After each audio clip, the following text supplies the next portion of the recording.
કે અહીંયા જો ઢોલિયો હોય, એની માથે ગાડલું હોય, એક પાતળી ચાદર હોય, ઓશિકું હોય, આ ઝાડની છાયા ને આવો વાહર આવે, સરસ મજાની હવા ચાલે છે.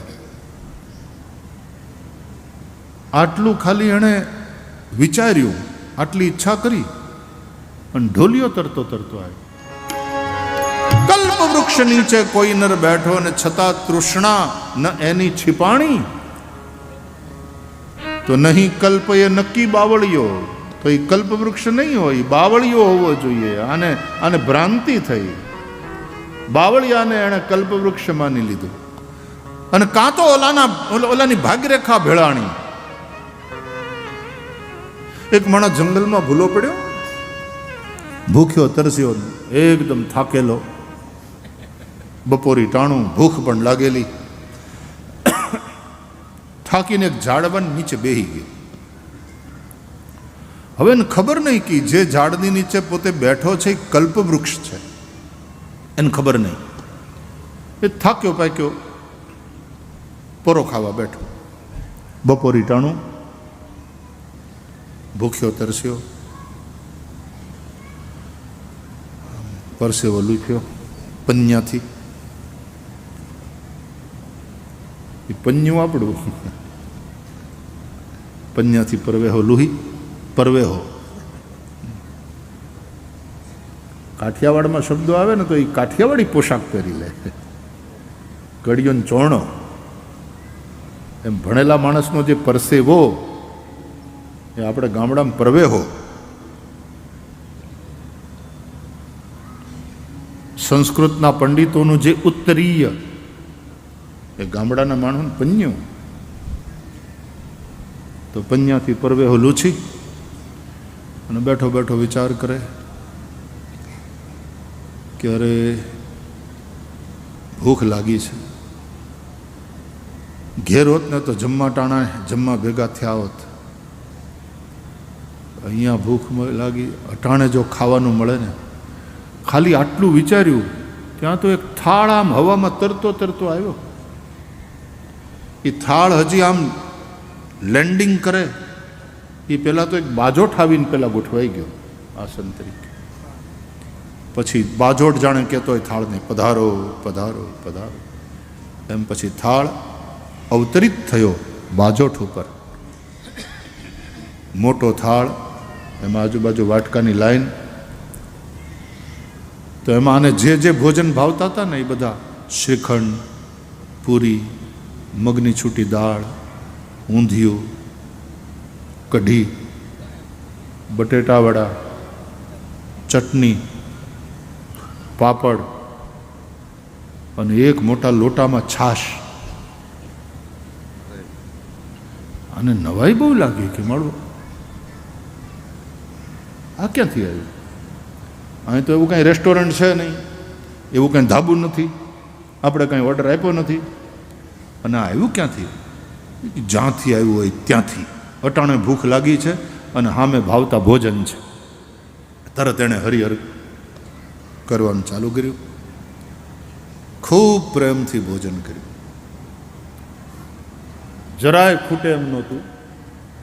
પેટ ભરાઈ ગયું, છાશ પીધી. પાણીની ઈચ્છા કરીને ત્યાં તો પાણીનો લોટો તરતો તરતો આવ્યો. આમ ઝીલી લીધો.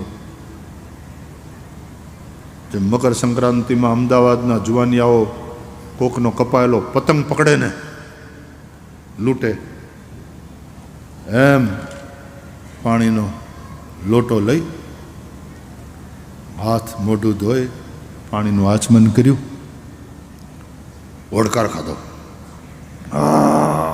ભાઈ ભાઈ ધરાઈ ગયા. એવો થાક્યો હતો કે અહીંયા જો ઢોલિયો હોય, એની માથે ગાડલું હોય, એક પાતળી ચાદર હોય, ઓશિકું હોય, આ ઝાડની છાયા ને આવો વાહર આવે, સરસ મજાની હવા ચાલે છે. આટલું ખાલી એણે વિચાર્યું, આટલી ઈચ્છા કરી અને ઢોલિયો તરતો તરતો આવ્યો. જેવો એણે કલ્પના કરી હતી એવો જ આખો ઢોલિયો લેન્ડ થયો, હેલિકોપ્ટર લેન્ડ થાય એમ. નવાઈ તો બહુ લાગી કે આ બધું આવે છે ક્યાંથી મળ્યું, કમાલ છે. હું વિચારું છું, ઈચ્છા કરું છું અને તરત એ બધું થાય છે. એ બધું પછી અટાણે થાક્યો તો સીધો ઢોલિયા ઉપર પોચા પોચા ગાડલાની માથે ઓલી પાતળી ચાદર ઓઢી સૂઈ ગયો.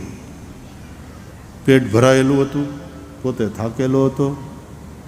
3 કલાક ઘસઘસાટ ઊંઘ આવી. જાગ્યો ને ત્યારે હાંજના 5:30 થયા હતા.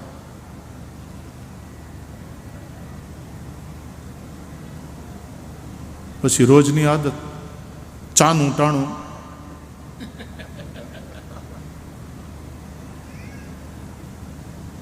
એટલે પછી તો એને એમ થયું કોઈક અદૃશ્ય શક્તિ છે.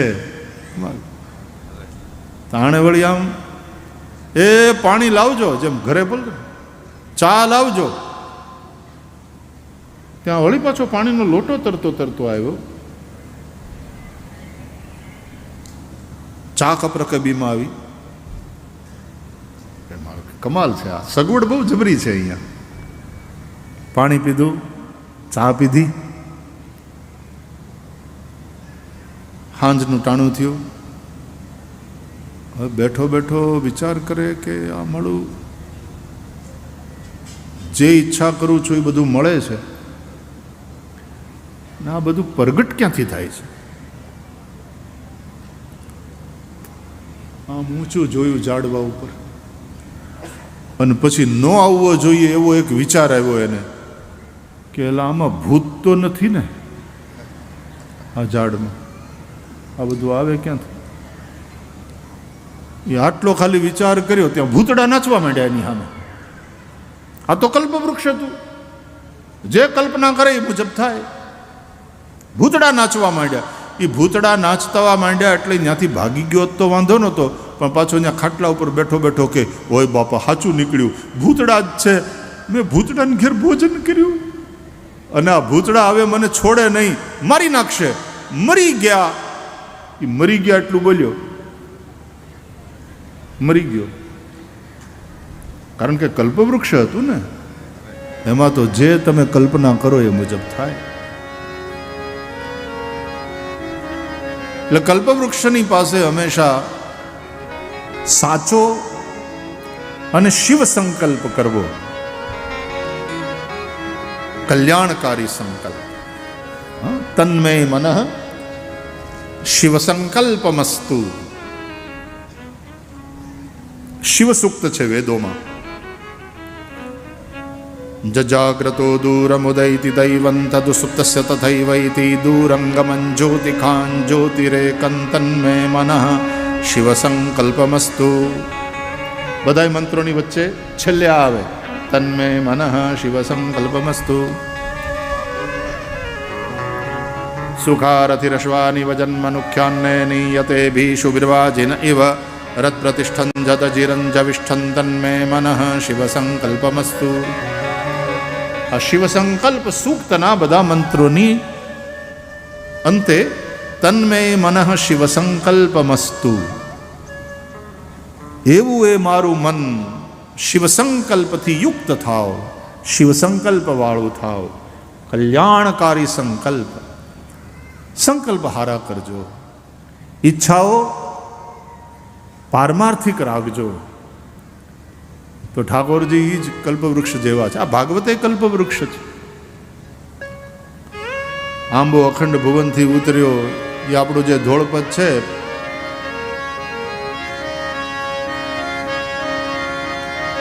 એમાં એક કડી એવી છે, કલ્પવૃક્ષ થઈ આંબો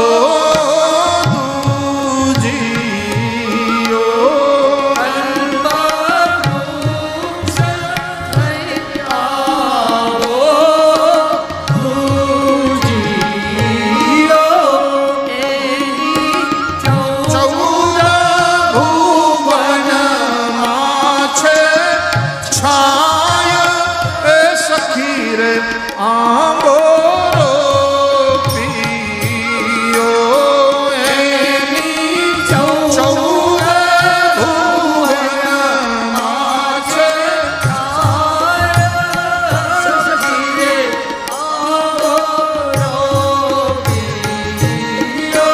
આંબો અખંડ ભુવનથી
કલ્પવૃક્ષ થઈ આંબો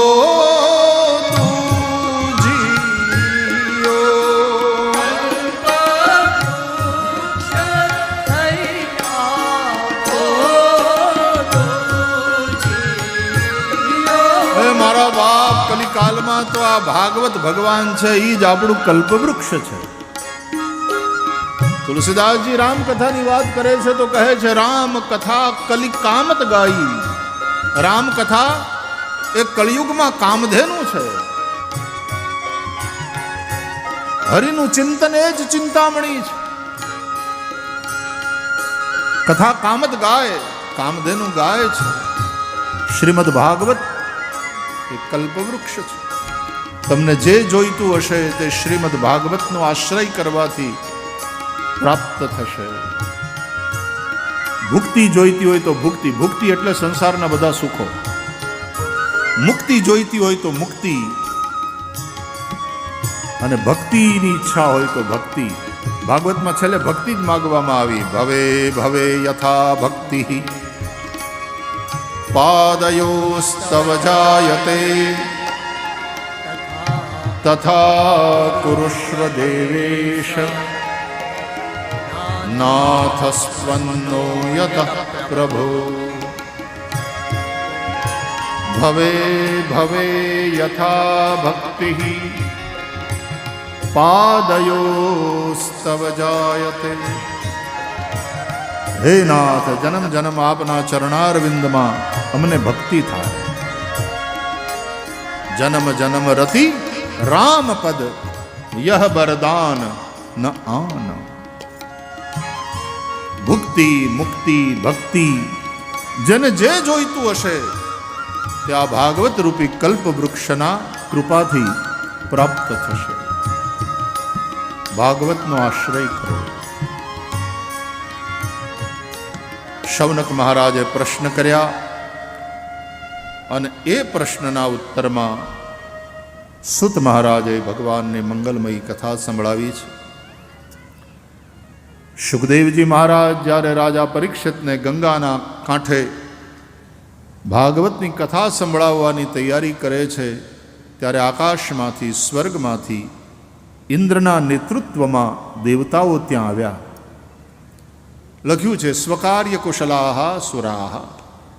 પોતાનું કાર્ય સાધવામાં કુશળ એવા દેવતાઓ, બીજા અર્થમાં સ્વાર્થી. તુલસીદાસજી પણ લખે છે આ એ દેવ સદા સ્વાર્થી, બોલે બચન જનુ પરમારથી. પરંતુ દેવ દેવ છે. ભોળાનાથ દેવોના દેવ મહાદેવ છે. કૃષ્ણ આપણા આરાધ્ય હોય, રામ આપણા આરાધ્ય હોય, તો શંકર ભગવાન સૌથી શ્રેષ્ઠ વૈષ્ણવ છે. ભાગવતમાં લખ્યું છે વૈષ્ણવાનામ યથા શંભુ. વૈષ્ણવોને માટે શિવ સમાન શ્રેષ્ઠ વૈષ્ણવ કોઈ નથી. અને શૈવોને માટે ભગવાન વિષ્ણુ સમાન શ્રેષ્ઠ શૈવ કોઈ નથી. એટલે ભગવાન રામ રામેશ્વરની સ્થાપના કરે છે, રામેશ્વરની પૂજા કરે છે. ભગવાન રામેશ્વર ઉપર અભિષેક કરે, પૂજન કરે. વિષ્ણુ શિવજીની પૂજા કરે છે, શિવજી વિષ્ણુની પૂજા કરે છે. એ બંને એકબીજાના હૃદય સમાન છે. શિવસ્ય હૃદયમ વિષ્ણુ, વિષ્ણુશ્ચ હૃદયમ શિવ. શિવજી એટલે વિષ્ણુનું હૃદય, વિષ્ણુ એટલે શિવનું હૃદય. હરિહર એક છે. તમને ભગવાનનું જે રૂપ ગમે એ રૂપે તમે ભગવાનને ભજો. બધાય રૂપ ભગવાનના છે.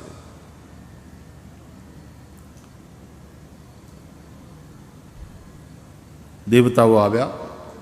સ્વકાર્ય કુશલાસુરાહ, પોતાનું કાર્ય સાધવામાં કુશળ, હોશિયાર, કામ કઢાવવામાં હોશિયાર, પોતાનું કામ કઢાવવામાં હોશિયાર. સ્વકાર્ય કુશલાસુરાહ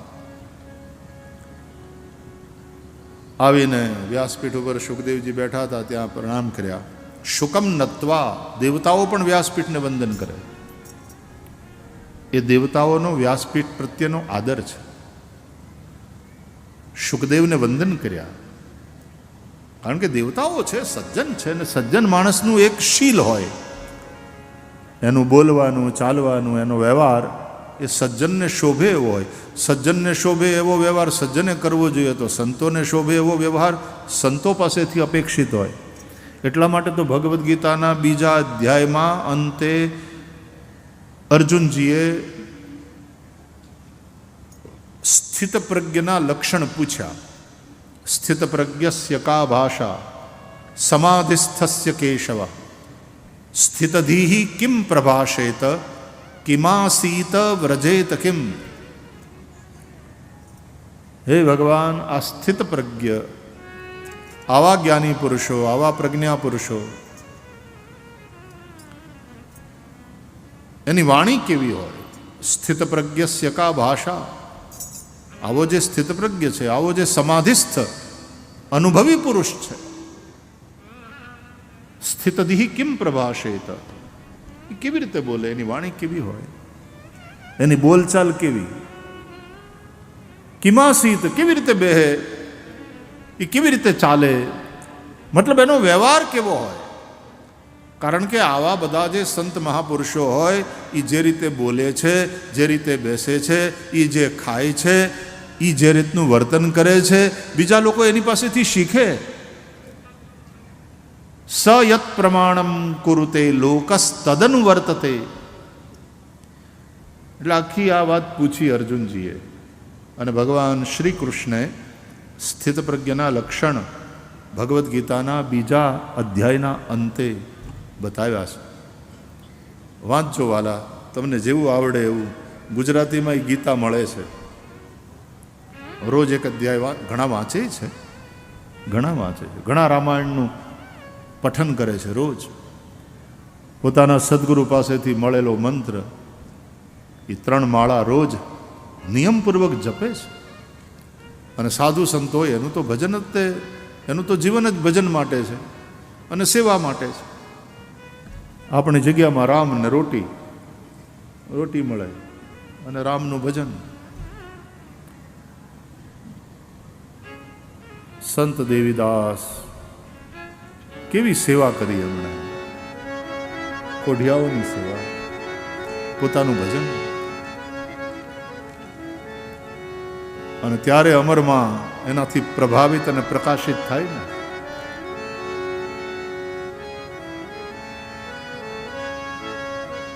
તમને સિદ્ધ રે એ જાણીને અમે સેવિયા,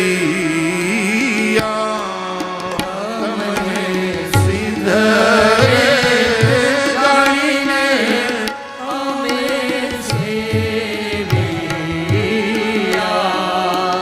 એ જી મારા રુદિયામાં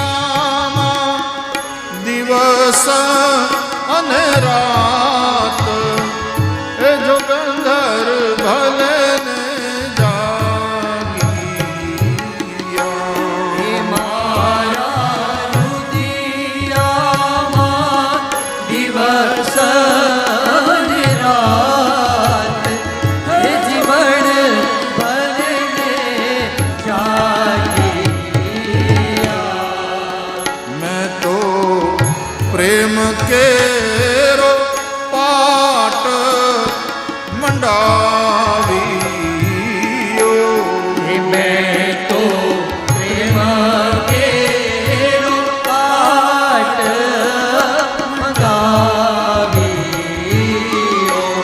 પાઠ